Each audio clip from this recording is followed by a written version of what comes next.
Някои хора не идват в живота ти случайно. Те идват, за да те събудят. Понякога идват да ти покажат какво заслужаваш. Друг път идват, за да ти покажат какво никога повече не бива да допускаш. И не всички остават. Не всички са изпратени да бъдат до теб завинаги. Някои се появяват само за миг, но оставят следа, която преобръща посоката ти. С времето разбрах, че не всяка раздяла е загуба и не всяко разочарование е край.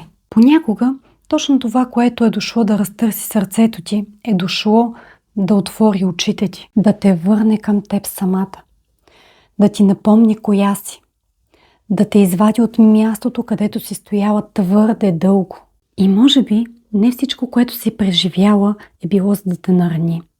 Може би част от него е било за да те събуди. Днес вече гледам на много неща по различен начин. И знам, че някои хора не идват в живота ти просто така, за да останат. Те идват да те променят. Ако това видео ти е харесало и смяташ, че може да е полезно на някой, сподели го.